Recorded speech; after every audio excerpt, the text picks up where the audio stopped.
Assalamualaikum warahmatullahi wabarakatuh. Halo sahabat inspiratif, berjumpa lagi dengan saya Agus Putranto.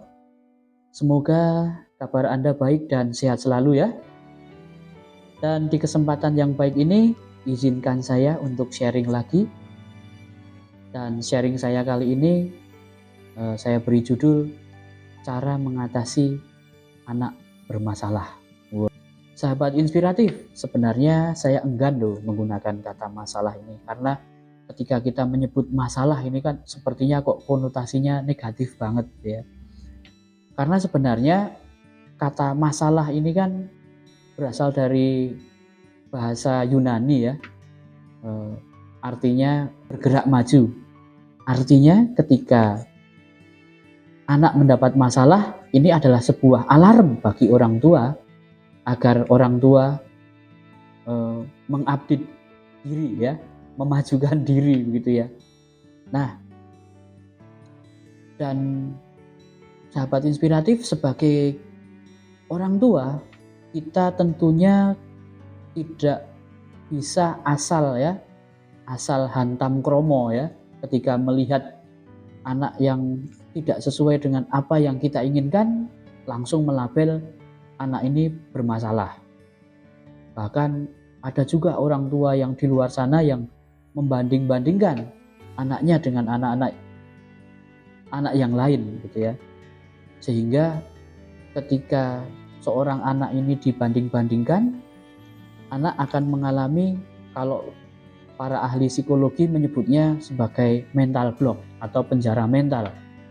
Justru semakin kita memberikan label negatif, justru anak ini akan semakin bermasalah. Nah, sebenarnya apa sih yang perlu dipertanyakan gitu ya pada orang tua gitu ya.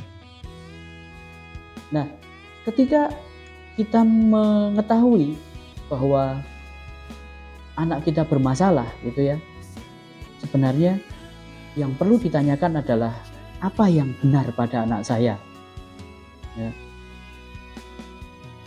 Dan apa yang belum saya berikan untuk anak saya. Nah, itu sebenarnya yang perlu kita tanyakan pada diri kita sendiri ya.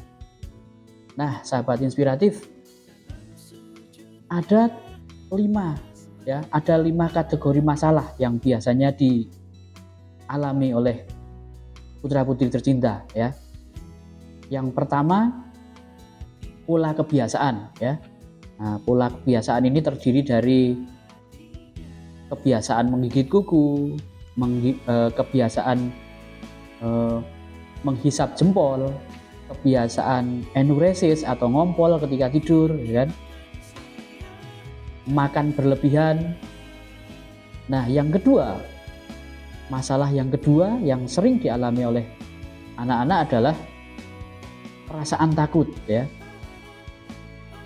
Takut binatang, takut gelap, takut dokter, takut darah, takut jarum, ya kan?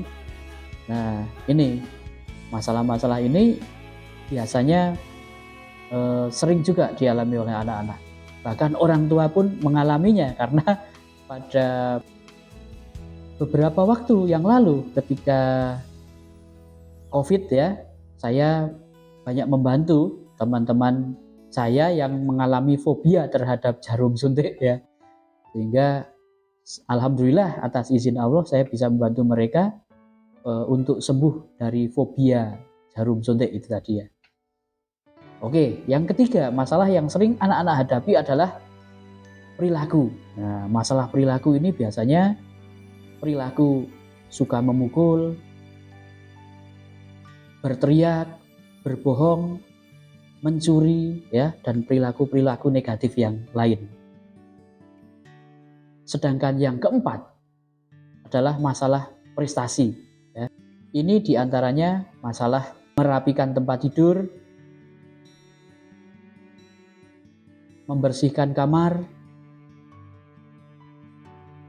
mengerjakan PR, nilai ujian, dan olahraga. Nah, ini adalah masalah-masalah prestasi ya. Sementara kategori masalah yang kelima adalah masalah tentang citra diri. Masalah citra diri ini biasanya terdiri dari perasaan bersalah, ketidakbahagiaan, mimpi buruk, rasa percaya diri,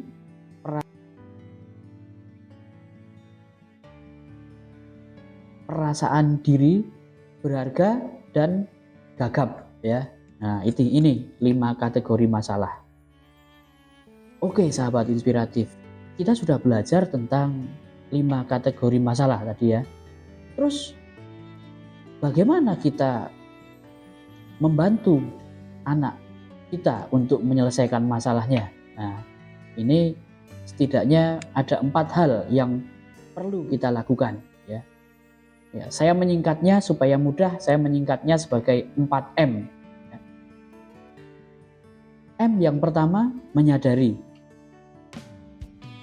M yang kedua, mengakui. M yang ketiga, menerima.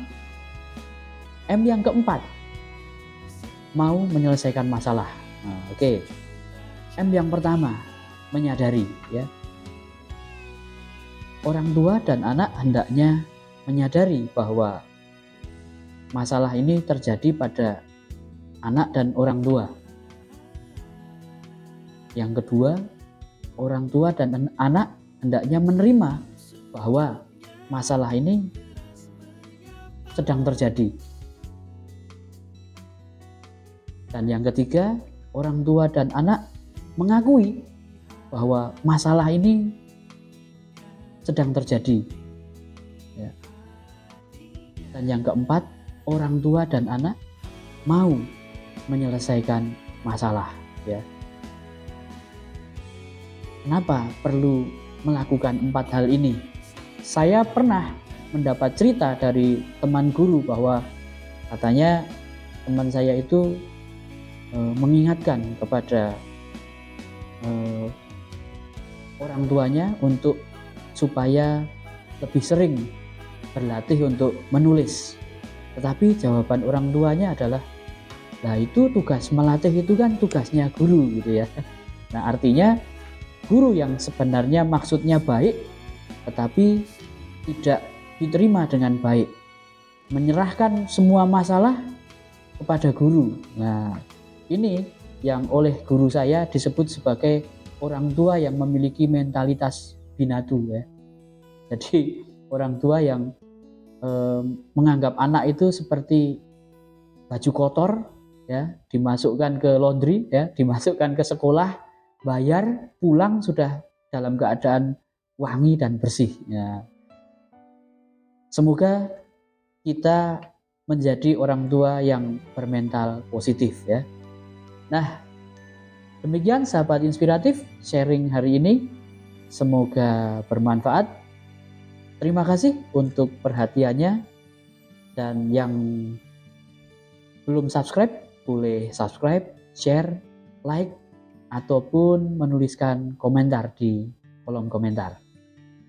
Terima kasih. Sampai jumpa di video-video selanjutnya.